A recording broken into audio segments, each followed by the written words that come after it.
अब कुरा गरौँ 3 दिने शिक्षाको गलत प्रचार। यहाँ केही सोशल मिडिया कर्मीले के भनिरहेका छन् भने हर्क साम्पाङले 3 दिन पढाउने 4 दिन काम गराउने प्रणाली ल्याउन लागेको छ, जसले गर्दाखेरि बालबालिकाले 4 दिन काम गर्नुपर्नेछ हप्तामा भनेर।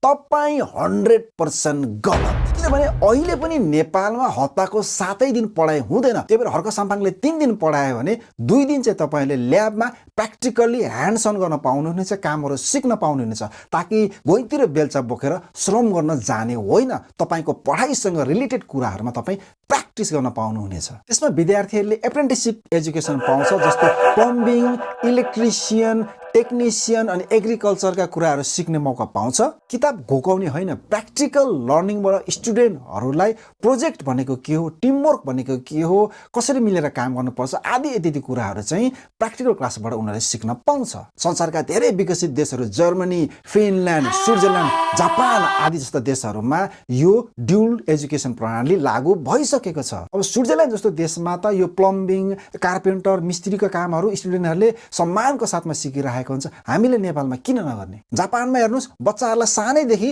आफ्नो क्लासरुम, आफ्नो स्कुल वरिपरि आफैले सफा गर्न लाउँछन् हप्ताको 1 दिन। त्यही भएर उनीहरूको दिमागमा श्रम के हो त्यसको महत्त्व बुझेको हुन्छ। जापान सहर कति सफा छ। यसमा हर्क साम्पाङको भिजन के देखिन्छ भने डिग्री सर्टिफिकेटले देश बन्दैन, सिप र मेहनतले देश बन्छ। हेर्नुहोस्, नेपालमा 70 अरब भन्दा बढीको त चामल मात्रै विदेशबाट आउँछ। तपाईँ आफै एकचोटि सोच्नुहोस्, हामीले चामल मात्रै नेपालमा उत्पादन गर्न सक्यौँ भने वर्षको 70 अरब हाम्रै हात लाग्छ।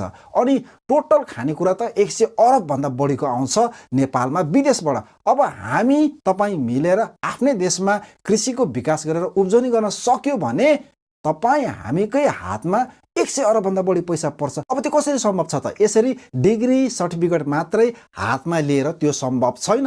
तपाईँ हामीले हप्ताको 2 दिन 3 दिन फिल्डमा गएर प्र्याक्टिकल्ली बुझ्नै पर्ने हुन्छ कृषि उत्पादन कसरी गर्ने भन्ने कुरा। दर्शकवृन्द, तपाईँ आफैले एउटा प्रश्न गर्नुहोस्, तपाईँ हातमा डिग्री बोकेको बेरोजगारी बन्न चाहनुहुन्छ कि हातमा सिप लिएर आफै आत्मनिर्भर भएको युवा युवती बन्न चाहनुहुन्छ?